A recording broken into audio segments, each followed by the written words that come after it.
This program is designed to provide general information with regards to the subject matters covered. This information is given with the understanding that neither the hosts, guests, sponsors, or station are engaged in rendering any specific and personal, medical, financial, legal, counseling, professional service, or any advice. You should seek the services of competent professionals before applying or trying any suggested ideas.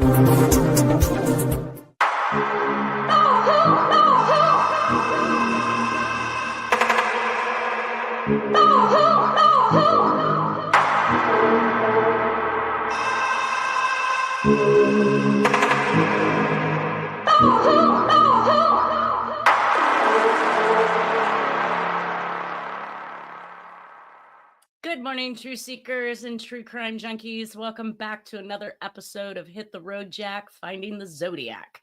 This morning, I'd like to welcome to the show Lindsay MacBrayer. Hey. Good morning, beautiful. How are you doing? Good. How about you?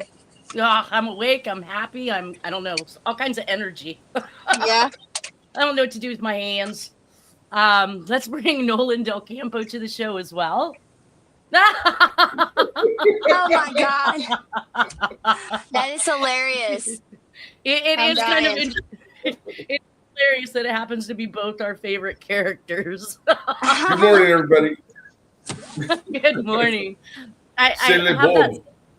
I actually have that set as a notification for my text messages, and I was at the Subaru dealership, and this gentleman that was sitting across from me was on his computer. And of course, we're set in the middle of the dealership, so there's service and people and kids yelling and dogs barking. There's all kinds of things going on, and this man has the nerve to look over to me and tell me to silence my notification. Now, the minions' laughter is absolutely great. I almost laugh every time I hear my own notification, but how dare this guy be such a humbug as, could you turn that down, please? I'm like, oh God, and I'm so noisy. Yeah. For real. He I'm deserves usually a the one slap. saying that. Yeah. If I were there, yeah. he would have got ooh. Angry individual, obviously, that wasn't having a good day. Or Yeah. he's that way all the time, and thank goodness I don't know him. Yeah. He doesn't like minions, evidently. Come on. Who doesn't like laughter? That's the whole notification, is them laughing. I fall out every time. It's like SpongeBob. If you hear that fun song, the F is for friends and U is for that literally starts laughing and I lose it. I can't sing the song anymore. Oh yeah.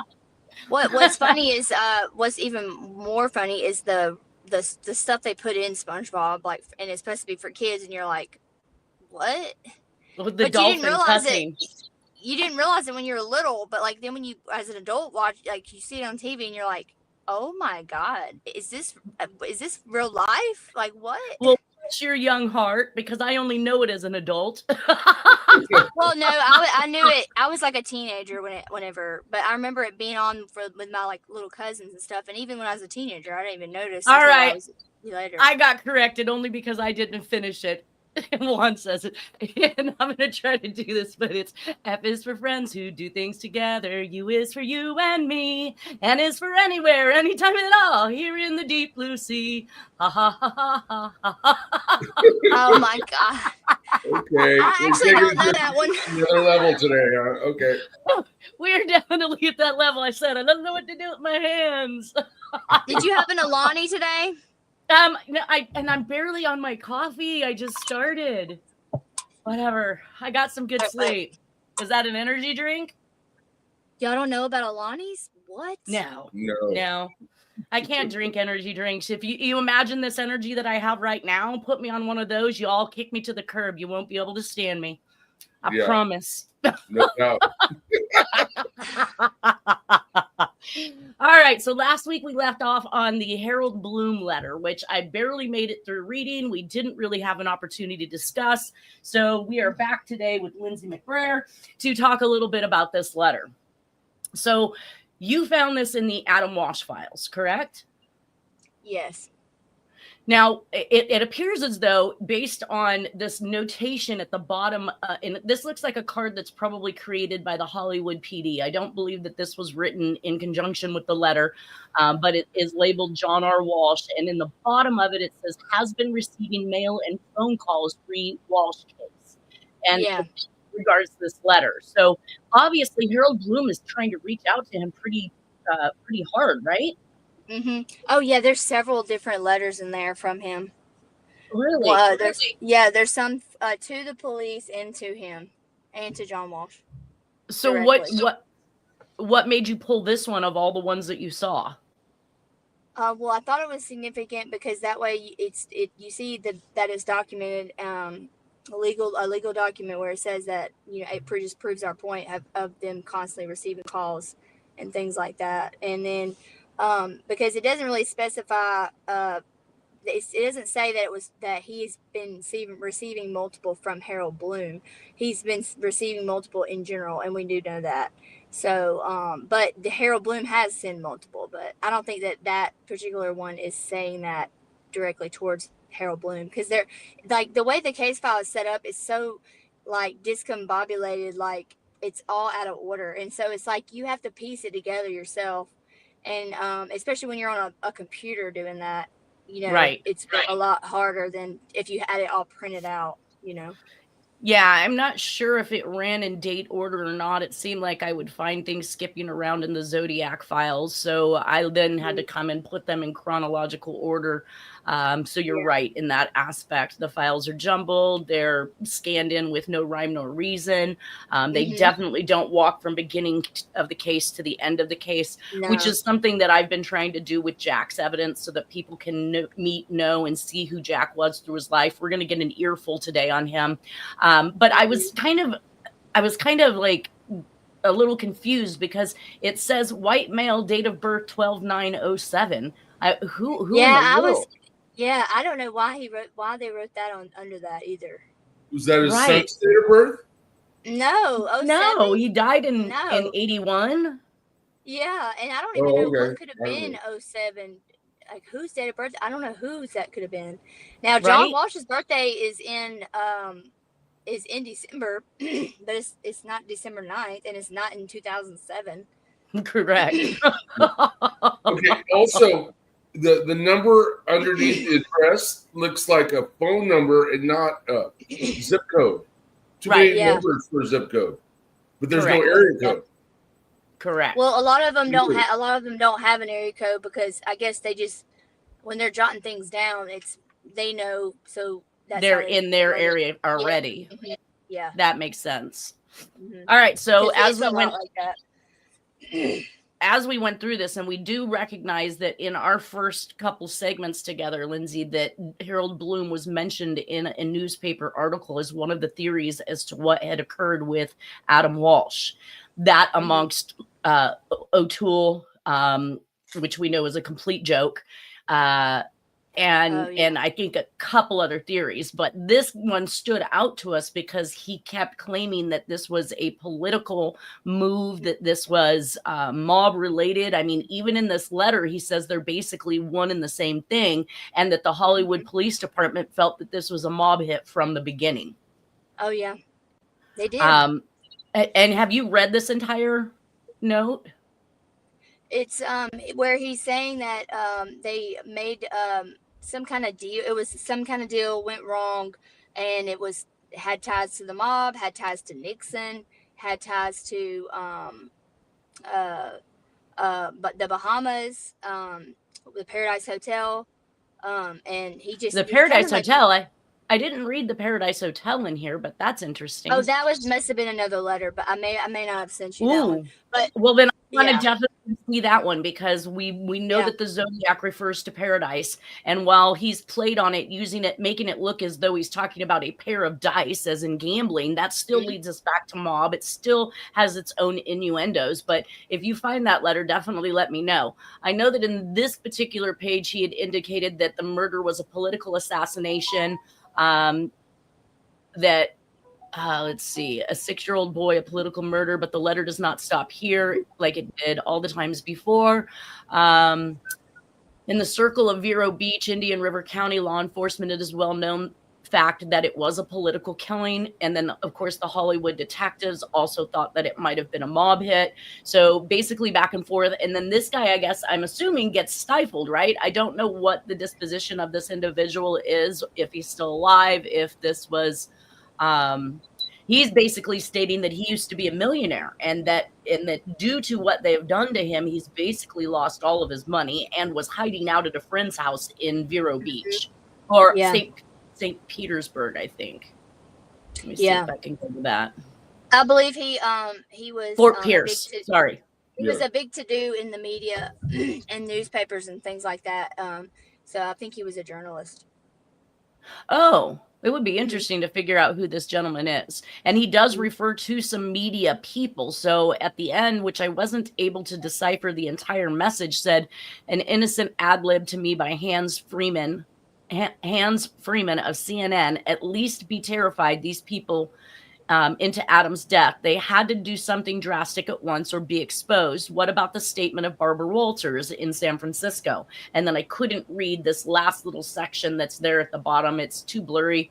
The letters have bled into each other, but I really feel like if they're going to create a FOIA file of information on unsolved cases, that they should have the gall to scan it in at a resolution good enough to make it legible 30, 40 years from now. I mean, you're not preserving anything in this state. I know, and it made me think, like, because I've seen other case files that are not like this, but then it makes you think, like, what other cold case files that are that old are like this and that are unsolved? And that's one reason probably why they're not solved, because they probably threw away the paper file and all you have is the scan file. So what if that was the case? Then you're like, it's like, really? And they shouldn't do that, because clearly this being a piece of evidence, or at least a lead in the actual case, you should not throw away these types of evidence, right, Nolan? Right. No, it's physical evidence. Right. Yeah. The duplicates aren't the same. Exactly. And what I found in the whatever scans, whatever. No, you have to have the original document, especially you as a handwriting. You should see some of the pictures. Yeah. You should see what some of the pictures in here look like. Oh my God, they're like, it's like white with like a fake, like a box around it. Like you could tell it was a picture, but like how they scanned it in, like you couldn't even tell that it was a picture of anything. Like, yeah, I was like, what is this? Well, and in if that's intentional or inadvertent, yeah, maybe they don't want people to know. Yeah. Yeah. Well, and that's what I was going to say about the Zodiac FOIA files. When you go into the Zodiac FOIA files in the FBI archives and you look at some of the communications that are attributed to the Zodiac case, the way that they scanned them in. Now, you can look at the reports and the different communications going back and forth between law enforcement, and they're scanned in. They look absolutely not normal. There's nothing messed up, deranged, or altered about them. But if you look at the actual communications, they have truncated them, squozed them down, like they have done. I said squoze. This is a word, at least for me, guys. I knew what you meant. They warped the communication so badly that it would be almost impossible for anybody investigating the case today to know what that handwriting looked truly like. So it wasn't just the fact that they scanned it in at such a low resolution and DPI that it literally, truncated or compacted it. I mean, it literally warped it. If I showed you side by side, and I believe I've done this in the past, where I've showed individuals what the actual communication looked like in comparison to what was scanned into the FOIA files, you see that drastic difference. And I think that's not inadvertent. That's definitely on purpose. Yeah. Wow. I really do think, because it's the same concept in the Adam Walsh case file. There be some that are like clear, and then it's like crap. Right. Yeah. And this one, it looks clear. Nothing's warped about it whatsoever. It doesn't look like it's been squished or truncated. Like it looks absolutely normal. So why the Zodiac communications do not is really kind of baffling. Now that takes me to this letter, which we didn't make it to because I honestly can't read this thing. You said this was an extremely interesting letter from John Stack, and I don't have a clue what it says. Okay, who's John Stack? Yeah, John tell Walsh. us. What? You said John. He said, "What? Who's John Stack?" She means Yes. John Walsh's No. files, right? No, this is a letter you sent me from a John P. Stack, and you said this is an interesting letter from John Stack. Yeah, he was he was the man on Unsolved Mysteries. Yes. And he was from California, and their studio and everything was in California. Oh, so you mean he was what, the commentator on? All right. You know the guy that used to have the coat on Unsolved Mysteries, and he'd be like, "Today on Unsolved Mysteries, we're going to be discussing 5 cases." Like that. He So was basically, like the John Walsh before the John Walsh, and because you didn't Unsolved Mysteries pretty much faded out and went away when America's Most Wanted came out.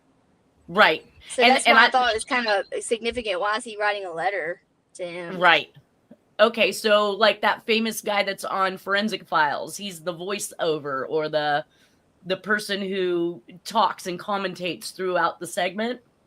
Mm-hmm. Yeah, but he actually it shows him. So if you remember America's Most Wanted, how John Walsh, he walks up and has his hands in his pockets and he's like, "Today on blah blah blah." Like it's like the same concept, but instead of the black leather jacket and the jeans, with John Walsh, John Stack is wearing a long trench coat, and it's like they're usually it's like a gray, or sometimes it's like a light brown, tan, or beige. And it's always like tied in the front. Right? Yeah. Like a private investigator. But he always has his hands in the pockets too on it. And it's like so Walsh could have copied him? Mirror. He said Walsh copied him. Yeah, he does. Same MO, yeah. Literally, if you just pull up little clips like later on today or something, and you see what I'm talking about, and you're like, what is going on here? Like, what is... So do you know what the contents of this letter was that made it so interesting, or is it just interesting that it came from an individual who was on Unsolved Mysteries? Oh, he was the man. He was the John Walsh back, like before the John Walsh. No. But what I'm saying is you stated that the letter was interesting. I'm trying to determine why it was interesting to you. Were you able to read it? Do you know what the contents of the letter said? I couldn't read the middle part. It was just saying how they might have had information about another case that was in California that may be connected, because there's a lot of stuff like that in there, where it's like, I mean, people from all over the United States would contact the police station and say, "Hey, we have a similar case here, blah blah blah. We might have some information for you, or we might connect something like that." Gotcha. I think it was that kind of deal. So, yeah. All right. Well, then that makes sense. That he was out of California, and when I looked that address up, that actually was his address, like where he was living and everything. So, gotcha. And then the way he was on his show, and then the way John, it was just like very strange. Yeah. Well, my take is, it looks like someone intentionally almost redacted significant portions of it to conceal what it really contains. Yeah. Because you can't read most of it, right? His signature is nice and strong, so why the rest of it? And the top is readable, the first paragraph, but after that, it gets tough to read. Yeah. Yeah. I mean, completely missing portions altogether. This was never meant to be the main body, you can't, it's indecipherable. And if you think about it, like, okay, a typed letter should be the easiest thing to scan in and to show up clearly. All of their FOIA, all of their file requests, all their reports, all of their law enforcement things back and forth to each other are very nice and strong, and they're all typewritten as well. Mm-hmm. Yeah. Yeah. But then, so it's no excuse for that, No. Unless this was a carbon copy sent in threes, just like the Zodiac did. I mean, it could be, but I don't, but they were scanned in like in 98, I think. Well, even the Sherry Joe confession letter, which was typewritten, was indicated to have been on carbon copy. So he put in what I think they thought was at least 3 pieces of paper and 2 pieces of carbon. And then this letter evidently was sent to either more than one location, or he chose the one in the center that was definitely just made out of the carbon portion rather than the actual type print in order to submit his message. Either way, it was scanned in at a resolution that was much better, and it was readable, unlike this letter. All right, well, we now know why this one was interesting. That's going to actually take us back to the murders, to what's going on with Jack. Now, we have a murder in Austin, Texas on December 6th of 1991 that I thought was completely up the alley of the Zodiac Killer. And what I do know, though I don't know the precise date, is that this is really the time frame in which Nora and Jack split again. So I like to remind everybody that we start to see things pick up. Jack is back in Texas. Whenever there's a split or a breakup for Jack, whether it's with previous wives or with Nora, we start to see things going on once again, and murders seem to ramp up communications, just as we've seen in these 1991 communications coming out. And we know that Jack is going to be, I'm going to show you that he's back in Texas at least by February, if not by January. So we have this murder, and it's called the Yogurt Shop Murders in Austin, Texas. 13-year-old Amy Ayers, 17-year-old Jennifer Harbison, 15-year-old Sarah Harbison, and 17-year-old Eliza Thomas were killed in this murder spree. Cops believe that it was shortly after midnight that it occurred. They were all tied together, bound and gagged with their own clothes. They were shot in the back of the head, execution style, and 3 girls were stacked on top of each other. This was really reminiscent to me to the South Carolina murder in 1943, the Lake Bottom murders that were obviously in another country, but it was a campsite. And then the place, after they were stacked on top of each other, they were set on fire. So we have the arson aspect as well. So we have by gun, we have by knife, we have basically by rope, even though it was their clothes that were used. Right. Either way, it kind of ticked off all of those boxes, and we know that Jack has left Nora, though we're not exactly sure of the time frame. December 27th, 1991, we see a murder back in Fairfield, California, of Amanda and Nicole Eileen Campbell. Her bike is found in a field. A lot of these child abductions and murders, we literally find a bicycle that's been posted up somewhere close by, left behind, in some cases stacked on top of the bodies. Either way, it's almost like when we have these couples murders where the cars go missing and are found some, short distance or miles away. To the same token, it is very reminiscent. And that brings us... I found, so real quick, if we have time later, I found whenever I first found that letter from John Stack, I forgot that I had took it and put it in my software and made it, blew it up to where, and made it more contrasted so I could read it. And I just found that piece, so. Are you able to read any portion of it? Yeah. Yep. Read it. Read it. Okay. Read it. My name is John Stack. How are you doing? I've seen your story twice, and as a single parent of a 10-year-old boy, I'm very scared and very angry. Your statement about not understanding the priorities of this country when it comes to the protection of our children rather surprised me. If you look at history, world abuse, mayhem, and exploitation of children is nothing new.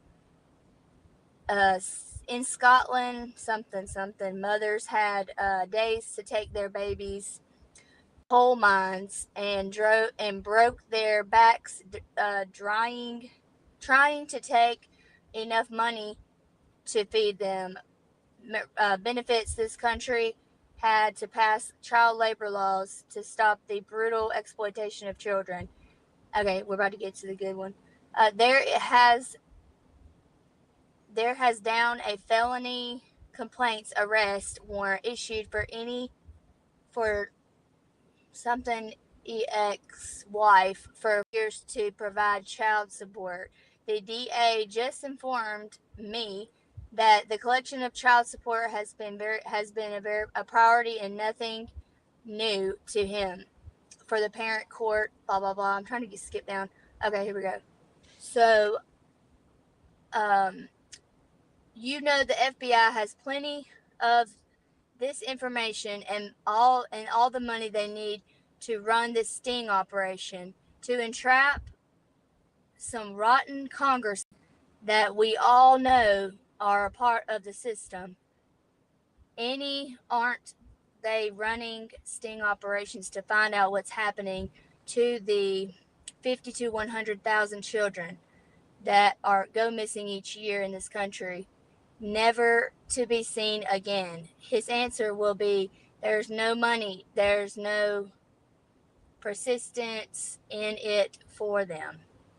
I've written a very hard-hitting documentary film proposal about this subject recently. No one has seen it, nor I have had the time to shop for production money or had time something. It also suggests in basic detail how there can be a new protection system designed and developed for children.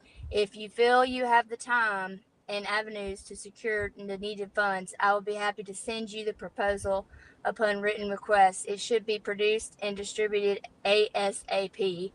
He wrote that out and put dots. You can see hot Congressman Dornan spends our time.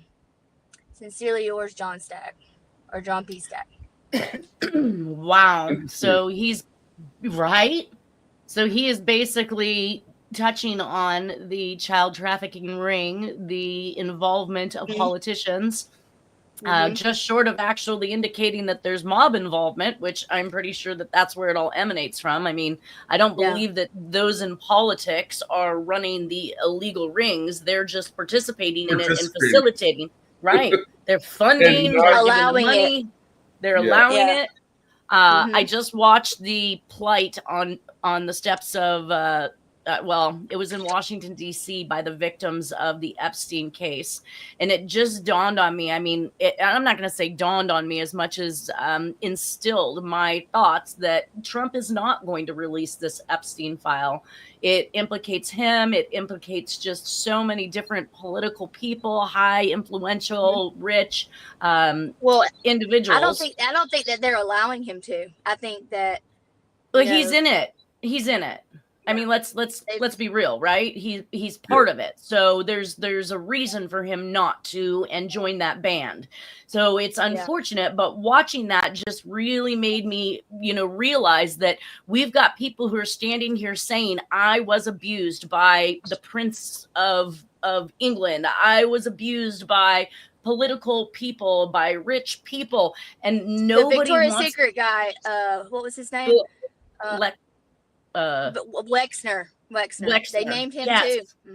Exactly. So to know that this is going on and the public is no more outraged than they are, and they're just going to turn their heads and look the other way. And then we've got these individuals that are out here that are, maybe they're Democrats that are hating on people who got Trump into office, not actually realizing or wanting to rationalize that every person that they back and believe that should be in office are part of this ring. And that the separating state from church. And we've got the family with the prayer breakfast, which you can see Trump is part of. You can see all of the presidents all the way back. We're part of. These world leaders are part of. And then I was told that I think recently, and maybe Nolan, you might know a little bit about this, they're trying to overturn the precedents that allows same-sex marriage in the United States. Have you been aware of this? I haven't followed it that closely, but there's the movement and Trump and his people are all want to abolish it, basically. And why do you have to get in people's bedrooms or people's lives? That's their own choice, And if certain states have you not heard allow it, let the states allow it. Have you not heard that proposal from Pam Bondi? That proposal about not letting extremist. The shooter, that shooter guy, I've kind of just put it to the side and the Catholic Church, that whole thing. Yeah, well, I've heard bits and pieces about him, but apparently he's a trans or something. And they're trying to have those type of people banned from owning guns or having them in their possession, like 100%.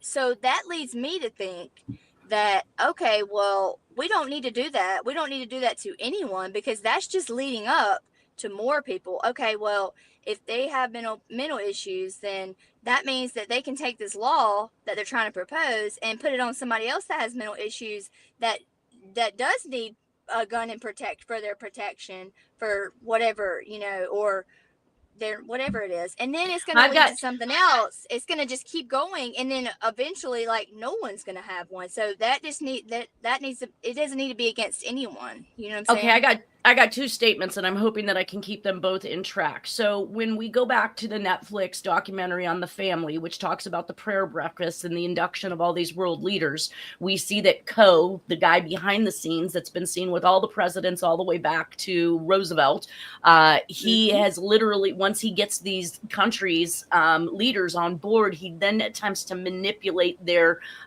different laws and standards and things. And in one of the countries, they were literally trying to get same-sex marriage overturned. It failed in that country, but the documentary itself talks a lot about the integration of state and their desires to have things ran the way they believe. And that includes changing laws in other countries. And now we're about to see that happen in our own country. Second note on this gentleman that had mental issues. Yes, I don't believe that you should have, if you truly have mental issues without medications, you probably should not own a gun, because we don't know what you're going to do. We don't know when you're going to snap. And of the 23 shootings, this was some information given to me, at least from two different avenues.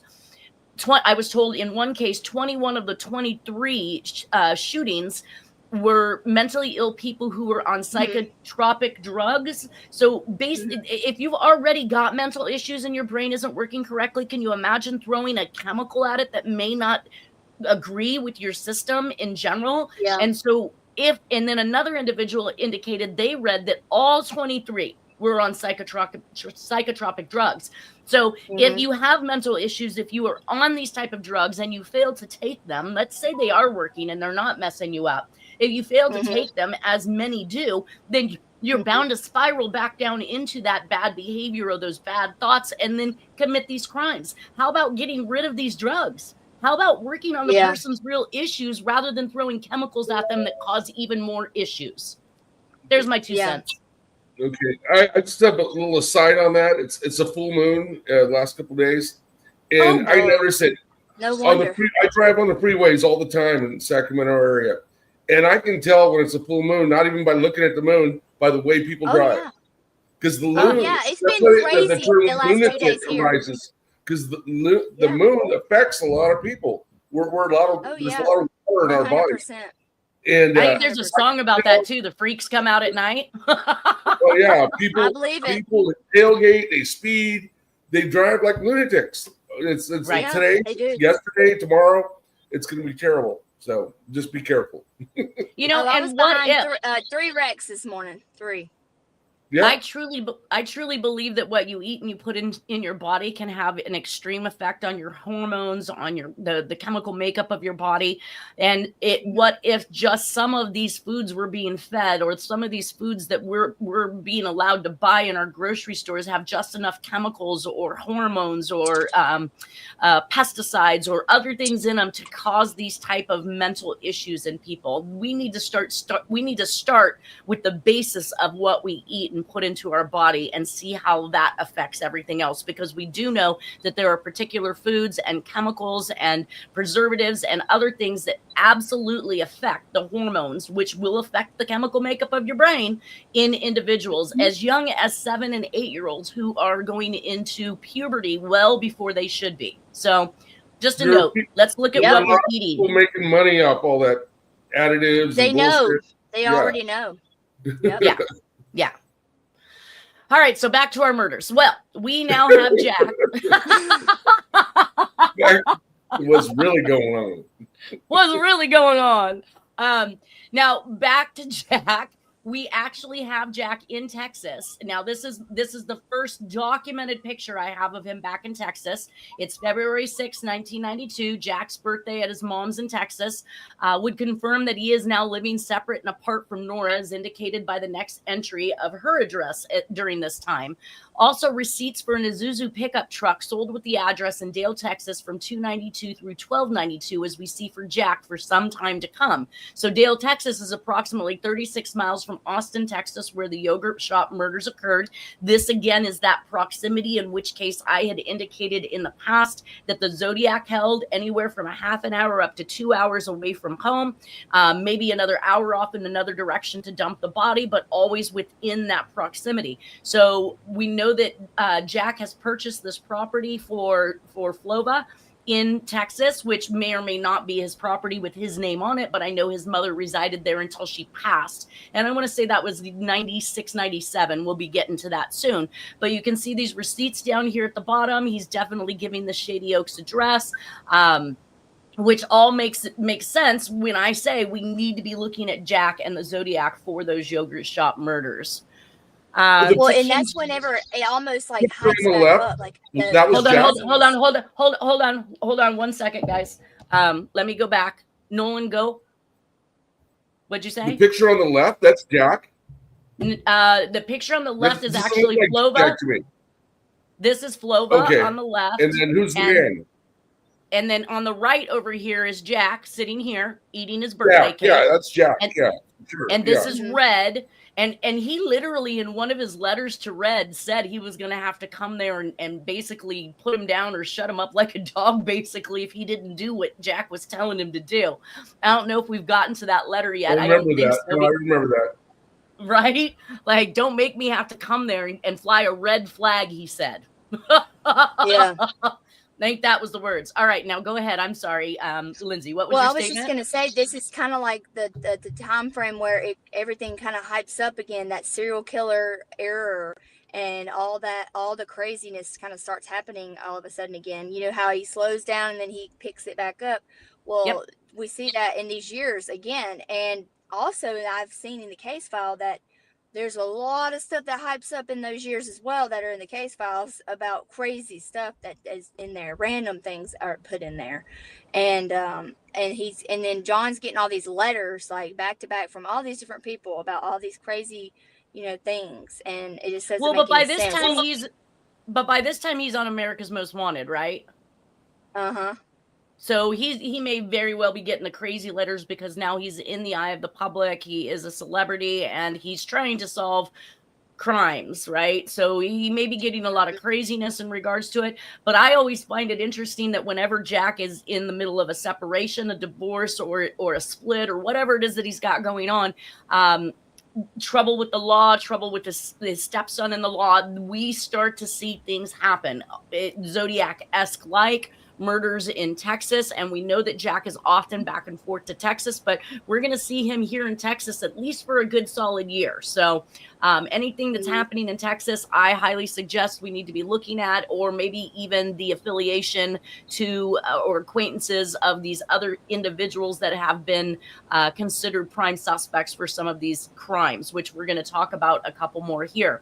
On April 8th of 1982, Robin Fuldauer, and it says Indianapolis shoe store clerk, which is considered one of the I-70 murders, dies. On April 11th of 1992, we have Patricia Smith, Wichita, Kansas bridal shop, shot after being pushed into the back room. It's another I-70 murder. They let a witness go after being seen, which was strange, and it happens to be a male customer. And we know that there was overkill on the females versus the males in the Zodiac stuff. So I had notated myself that I wanted to research the I-70 murders. Nora left Jack this particular year, so we know he's free to do whatever he wants to do. Also research the activity compared to each time they break up and divorce and get back together, which I just discussed a little bit. We see the activity pick up and we see it slow down. When he has a job, we see the communications kind of go to the wayside and the murders maybe go to the wayside. But then we start to see it ramp back up and pick back up whenever something bad is going on in Jack's life. On April 16th of 1992, we had the murder of a Hispanic, Maria Carmen de la Estrada. Now, this one was attributed to Anthony Allen Shore. So I paid a little bit of attention to the fact that there is a reference to a partner named Allen in the Oakland County child murders, the same spelling even, and he's considered to be a tourniquet killer, uses a toothbrush or a bamboo stick in the tourniquet with a special knot, which really kind of drove me into the John Benet Ramsey stuff, because yes, I was just about to say that. And then in Tim Miller's letters, we know that the author is claiming that there was someone else out there killing too, Oriental and Hispanics, but not Zodiac Jack, because he's very aware of the individual who is doing this. He wants to make sure that Tim Miller understands that there's other people out there also killing at the same time, and almost to the degree that he even knows them. I mean, the way he makes it sound is like he has personal knowledge, or at least he's able to say, please don't attribute these to me. And that's very Zodiac-esque. Right. And it brings me back to when the Zodiac was talking about the BTK bomber, Kaczynski, that I didn't bomb that cop on the police station steps. Don't look at me for that. If you guys thought I was going to set a bomb off, you're nuts. He really just used it as a tactic to keep them busy. And I guess Anthony Allen Shore's victims are primarily Hispanic. So this was brought into the display because Jack recognized this killer in the 2005 confession letter to Tim Miller. I believe he may have been an acquaintance of this individual, and this may be who we are looking for in the John Benet Ramsey case, where Jack wrote the ransom note, and the very unique tourniquet that was found on John Benet may have been the work of Shore, or somebody who was familiar with it and repeated or copycatted it.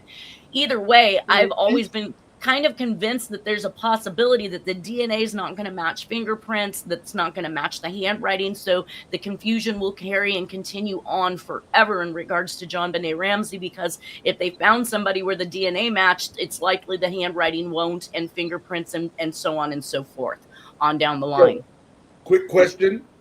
Yes. Maria Carmen de la Estrada, where was she killed? Or where was she found? This is in Texas.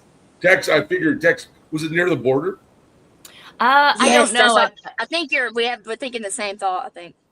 Because at that time period, there were a lot of killings in northern Mexico, near Juarez, the city of Juarez and El Paso, and some in the United States, some in Mexico, most of them in Mexico. But there was a ring, and Mexican law enforcement was involved, and there was abductions and killings of young Mexican girls. So more trafficking, basically. Yep. More human trafficking. Yes. Well, and the ring that he's talking about was also this ring was associated with Otis Toole and the cult that he was in as well. Yes, there's cult connections, and a lot of it goes back to what they call the maquiladoras, the United States factories in northern Mexico that hired cheap Mexican labor. And makes sense. Have you heard of? So have you heard of the cult called the Hand of Death? I probably have heard of it, but I'm not. It's not anything I cover in this presentation, unfortunately. I do know that there is a relation, though, with Mexico and a ranch that the CIA would post people up who were under indictment or suspicion for tax evasion. Okay. Oh, that's the one you're talking about for the Hand of Death? Yep.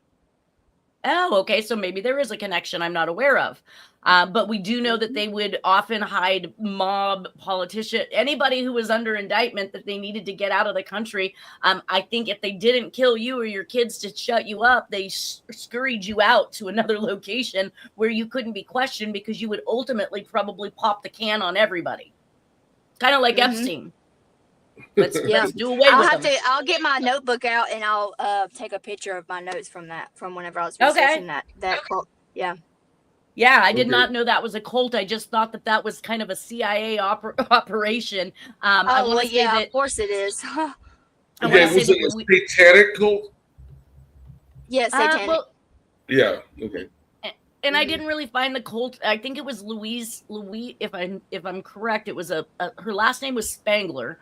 She worked for one of the big big nightclubs in the LA area, and she had gone missing, and the Black Dahlia author had written a postcard that was from that particular joint, and then they'd indicated that she was with another person, either a member of the CIA or the mob, and the two of them had been seen they had been seen after we were told she had gone missing. Body has never surfaced of this individual, and that there was potential for them to have been flown to Mexico to keep them quiet, basically, in regards to some indictment that they were under. So I didn't recognize it to be a cult as much as I recognized it to be a system within the system to ensure that these people never testify, because others would end up in trouble over it. Yeah. If that makes sense. Anyways, real quick note on the whole satanic cult thing. In the Maury Terry book, the journalist that wrote about the Son of Sam murders, he alleges that there was different centers, mainly New York, but also Houston, Texas, and LA, and then Minot or Minot, I think it's North Dakota or South Dakota. It's one of the Dakotas for centers of satanic cult activities, and Houston's one of them. So anyway, wow. Okay, it was called Matamoros Ranch. Matamoros. Okay, yeah. Yep. Matamoros. Right, okay. Now you made a comment here on the studio chat, Lindsay, in regards to the Walsh fighting against the release of Adam Walsh's files. Even that was one of the things I put that in there because that since we're coming up on the mid 90s, that was in 1996 where they literally went to court and tried to fight against them being released. That's insane. Yeah. That makes absolutely no sense. No sense. Yep. You supposedly don't know who killed your son, beheaded him, no less. Mm-hmm. And you want to fight against the release of that information, which could help solve the case. Could lead, to someone coming forward or something, yeah.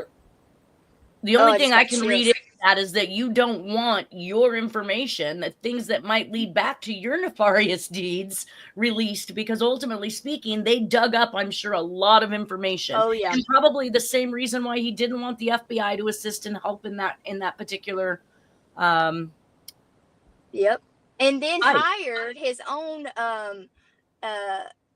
retired not FBI, retired police agent from Miami to come in because he was a good friend, and got him to solve the case after that. But they didn't solve the case. Yeah. Nobody solved it. Yep. All right. Yeah, that's just all a little bit too crazy, too strange. How do you promote a show working with the FBI trying to solve cases when you fight to keep yours from getting solved?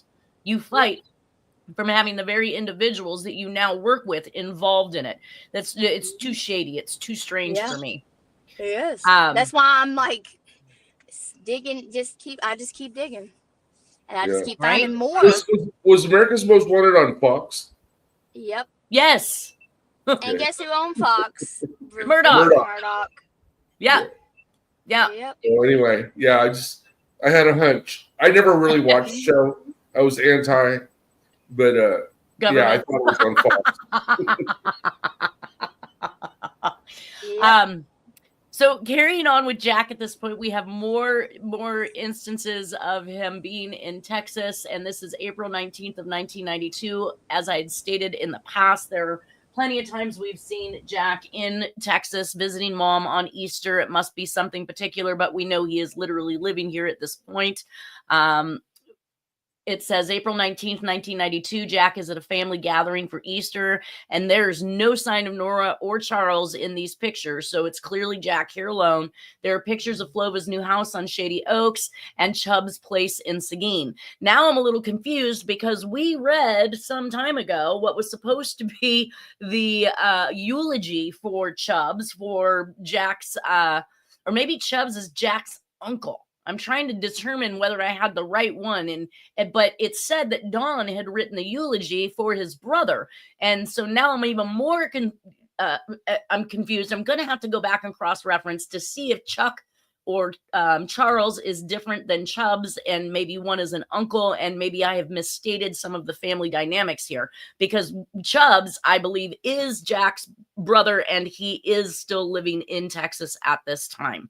So that pretty much, I'm going to stop there. We'll pick back up on this next murder and other information that we have about Jack in the Texas area at that time. Is there anything you guys want to add last minute? Be careful out there. It's a full moon. Yeah. It said the 7th. There's supposed to be some type of, I think, eclipse again. I don't know. Oh, One really? Yeah, knows about these things. Worse. Yeah. It was showing this bright red blood moon. Yeah, that would be even worse. Well, thank you, Lindsay, for being here. Thank you, Nolan. Everybody have a great weekend, and we will see you next Friday. See you Friday, if not sooner.